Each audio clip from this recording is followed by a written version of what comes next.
Assalamualaikum warahmatullahi wabarakatuh. Alhamdulillah, salatu wassalamu ala rasulillah. Mabad kaum muslimin yang dirahmati Allah subhanahu wa ta'ala. Di video kali ini kami akan mengajak Anda untuk melihat video orasi Bahar di aksi 214 ya. Dan lagi-lagi orasi Bahar ini menunjukkan bahwa Ba'alawi itu maunya menang sendiri ya. Maunya menang sendiri. Jadi sangat terlihat jelas bahwa aksi 214 ini bukan aksi untuk menjaga kebinekaan, bukan aksi untuk menjaga ulama, mengawal ulama, membela ulama seperti yang digembar-gemborkan oleh para kabib Ba'alawi. Ini murni aksi 214 ini adalah aksi untuk membela Ba'alawi. Tujuannya supaya Ba'alawi ini tetap dianggap sebagai orang-orang yang mulia ya, supaya Ba'alawi tetap bisa menjadikan penduduk pribumi ini sebagai jongos, sebagai budak Ba'alawi ya, supaya para kabib Ba'alawi ini bisa memperlakukan para mukibin semau mereka. Coba simak orasi dari Bahar ini kaum muslimin ya. Ini membela Ba'alawi yang disebut monyet oleh Fuad Pleret ya. Sangat terlihat ini tujuannya bela Ba'alawi, bukan membela ulama. Kita simak videonya. Saudara-saudara, di setiap daerah memiliki simbol kemuliaan dan simbol keagungan. Bagi apa? Bagi para ulama-ulama. Contoh di Jakarta. Di Jakarta ada Muallim Sufi Hasani, ada Habib Ali bin Abdurrahman Habib Kuitan, Habib Hussein bin Abu Bakar Idrus Sularbatang, Ki Haji Abdullah Syafi'i, dan masih banyak lagi para ulama-ulama yang menjadi simbol kemuliaan di satu tempat-tempat tertentu. Nah, dari sini saja sebenarnya sudah bisa disimpulkan ya. Yang disebut oleh Bahar Smith simbol-simbol kemuliaan, simbol-simbol keagungan ya. Mereka itu para ulama. Yang disebut siapa? Kan Bahar Smith menyebutkan bahwa simbol-simbol keagungan, simbol-simbol kemuliaan tersebut adalah para ulama. Ya, ulama yang disebut siapa? Para kabib Ba'alawi yang disebut Bahar Smith. Ya, jelas. Mereka ini tujuannya untuk membela Ba'alawi. Ya. Ya coba kalau bukan Ba'alawi, nggak bakal mereka melakukan aksi-aksi yang seperti ini. Wong Bahar Smith sendiri kalau ceramah, kemudian ada kiai-kiai, ustadz-ustadz, ulama-ulama yang nggak sejalan, nggak sepemikiran dengan dia, dia sebut apa? Anjing, babi, kera, ya. Kera sama monyet apanya? Coba. Ya sebenarnya bisa jadi yang dilakukan oleh Fuad Pleret ya, menyebut monyet terhadap seorang Ba'alawi ya. Ya kami tidak membenarkan Fuad Pleret menyebut monyet ya. Tapi paling tidak kalau Bahar Smith ini mau mikir ya impas. Bahkan ya kalau mau dilihat track recordnya ya lebih parah Bahar Smith, lebih parah Rizik Syihab ya. Berapa banyak sudah orang dicaci maki sama dia. Bahkan presiden Indonesia ya, karena bukan Ba'alawi disebut apa? Pengkhianat. Ya. Jadi jelas ya. Dari sedikit ini saja sudah jelas yang dibela itu Ba'alawi ya. Coba kita lanjut lagi kaum muslimin. Nah, kami di Indonesia Timur, saudara-saudara, khususnya di Palu, ya, di Palu, kemudian di Ternate, kemudian di daerah Mandar, di daerah Manado, sampai ke daerah Minahasa, di Belang. Saya punya abah ya bangun Al Khairat. Abah saya 15 tahun Komwil Al Khairat Sulawesi Utara. Abah saya bangun Al Khairat di Manado, bangun Al Khairat, kemudian di daerah Minahasa, di Belang, bangun di Tumbak, kemudian ada juga Al Khairat sampai ke daerah Tarakan, di daerah Kaltara. Hampir di seluruh wilayah Indonesia Timur ada Al Khairat yang dibangun oleh seorang tokoh pendidikan yang tidak pernah lelah di dalam berjuang. Untuk apa? Berjuang untuk mendidik putra-putri bangsa Indonesia. Untuk apa? Agar mereka kenal dengan agama, kenal Islam, kenal iman, kenal bagaimana mereka cinta kepada tanah air, bagaimana mereka harus membela tanah air. Bentar kaum muslimin ya. Kalau Ba'alawi yang dimonyet-monyetkan sama Puat Pleret itu disebut mengajarkan agama, ya kami nggak ngerti ya bagaimana ajaran dari Mbak Alawi yang disebut monyet sama Puat Pleret itu. Siapa namanya? Jufri siapa? Ya pokoknya Salim Al-Jufri ya. Salim Al-Jufri. Ya kami nggak ngerti ajarannya seperti apa ya. Tapi kalau ternyata ajarannya seperti Mbak Alawi yang ada sekarang ini, ya nggak ada gunanya. Malah sesat dan menyesatkan. Ya, sesat dan menyesatkan. Mengajarkan akidah-akidah yang belangsak. Berdoa minta sama Umar Mukhdor. Ya Umar Mukhdor, ya Umar Mukhdor. Itu disebut nggak apa-apa. Ya. Karena itu sama saja meminta kepada Allah Subhanahu wa Ta'ala dengan kemuliaan Umar Mukhdor. Sementara nggak ada praktek dari sahabat, nggak ada praktek dari tabiin yang ketika mereka berdoa menyebut nama Nabi Muhammad SAW. Ya, para sahabat nggak ada yang nyebut nama Nabi Muhammad SAW ketika berdoa. Ya, nggak pernah. Bahkan ketika Nabi Muhammad SAW mengajarkan doa kepada para sahabat, doanya memanggil Allah Subhanahu wa Ta'ala. Ya, memanggil nama Allah Subhanahu wa Ta'ala. Bahkan di dalam Al-Quran Allah Subhanahu wa Ta'ala sendiri mengatakan walillahil asma'ul husna fad'uhu biha.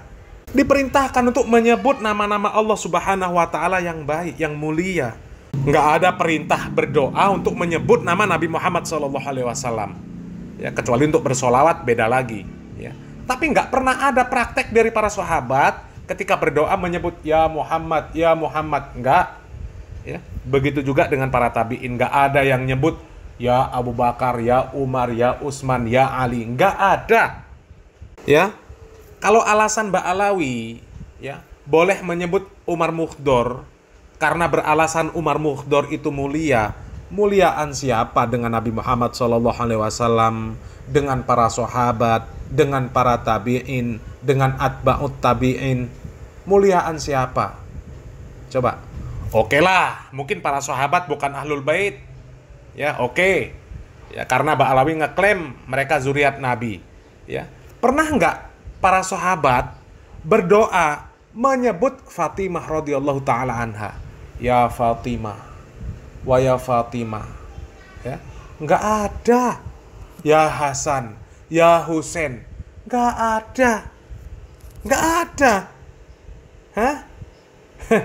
Jadi itu ajaran belangsak dari Mbak Alawi. Kalau ajaran Salim Al-Jufri sama dengan ajaran para Mbak Alawi yang ada sekarang ini, yaitu ajaran sesat, nggak ada gunanya.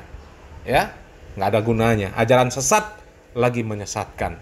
Ya, kita lanjut lagi kaum muslimin. Saudara-saudara, pahlawan nasional, mereka tidak harus selalu memegang pedang. Tahukah engkau hadis yang diceritakan bahwa saya di akhirat tinta orang yang mati syahid, tinta orang-orang yang mati syahid kalau dihitung dengan tintanya para ulama, darah orang yang mati syahid kalau ditimbang dengan tinta para ulama, di sisi Allah lebih berat tinta para ulama dibandingkan dengan darah-darah orang-orang yang mati syahid yang berjuang di jalan Allah Subhanahu wa Ta'ala.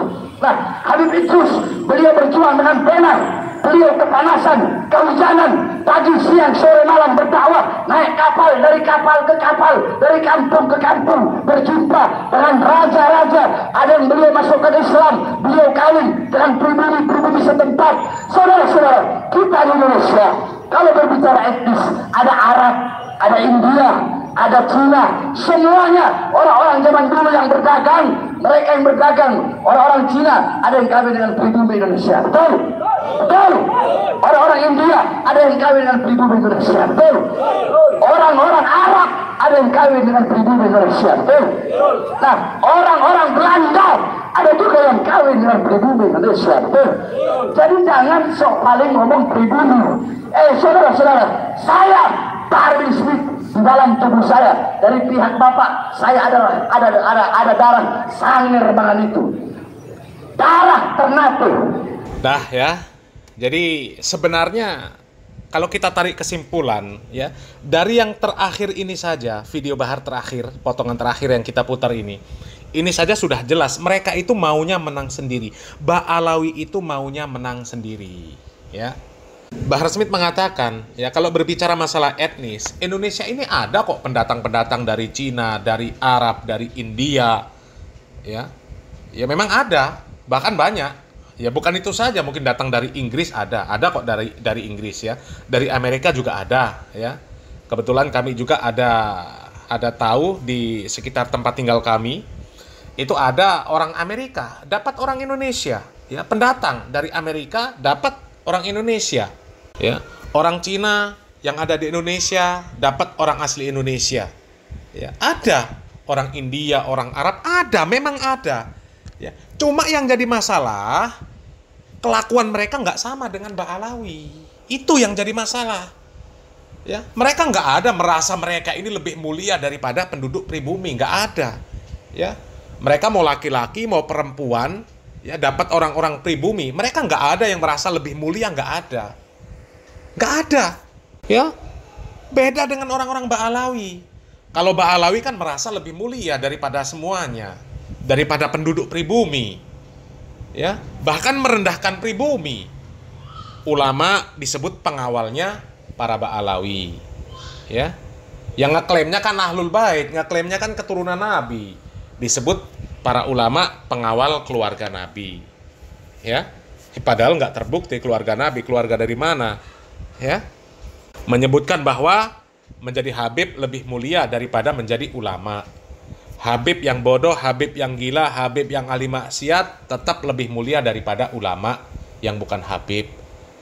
Belajar dengan satu Habib yang bodoh, ya perbandingannya sama dengan belajar dengan 70 kiai yang alim.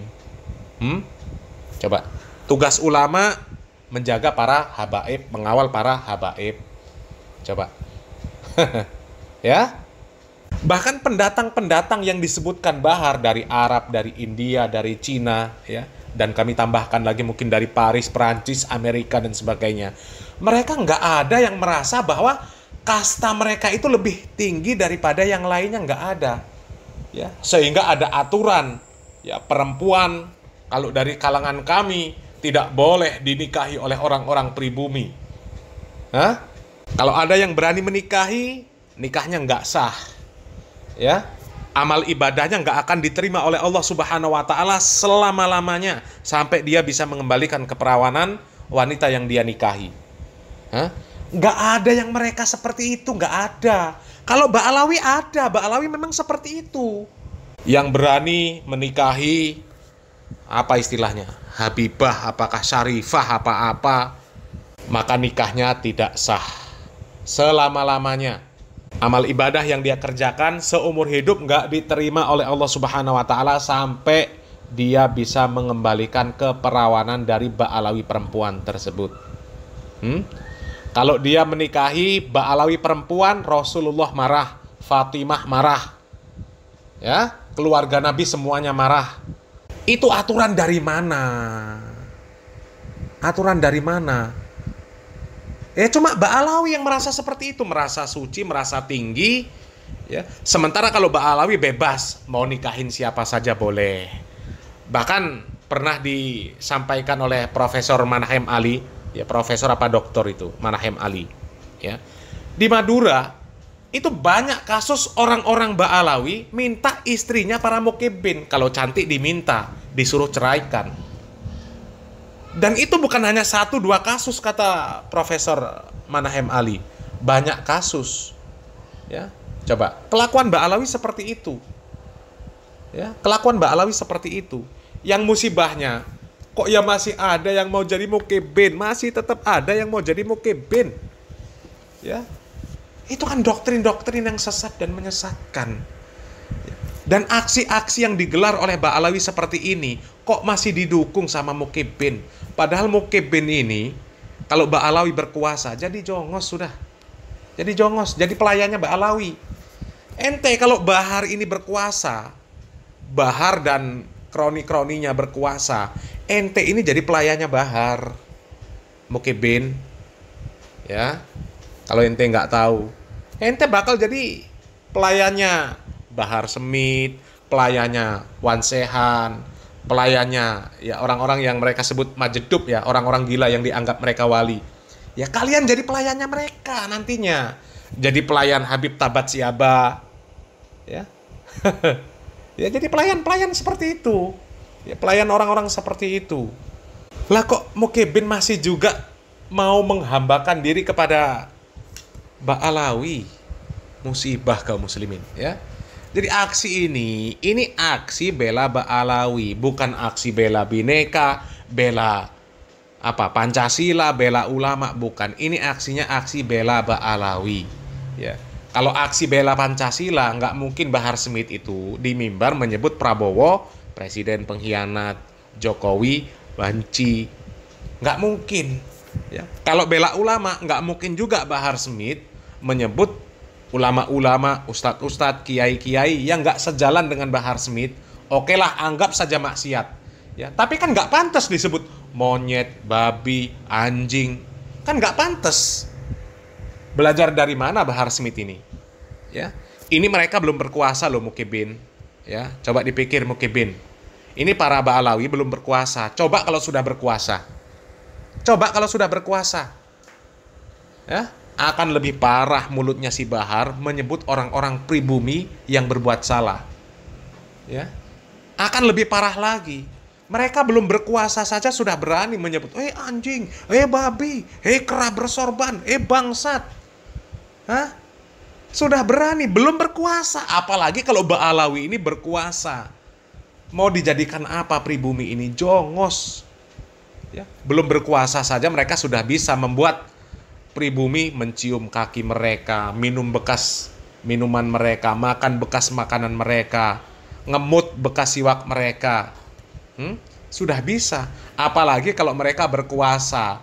Sudah jelas kalian semuanya ini ya pelindung Habib, pelayan Habib, pengawal Habib. Karena Habib itu keluarga Nabi. Kalau sampai ada Habib yang sakit, Nabi juga ikut sakit. Habib susah, Nabi juga ikut susah. Habib menderita, Nabi juga ikut menderita. Nanti seperti itu kalau mereka berkuasa. Pribumi itu nggak boleh sampai ada yang melebihi Habib. Ya, pokoknya Habib harus tetap di atas. Sehebat apapun pribumi tetap dianggap sampah lah oleh para Mbak Alawi. Nggak lebih mulia daripada Mbak Alawi yang gila, yang goblok, yang ahli maksiat dan sebagainya. Ya, ya mudah-mudahan Mukibin yang masih tersisa segera sadar ya. Salam waras, salam akal sehat, barakallahu fikum. Wassalamualaikum warahmatullahi wabarakatuh.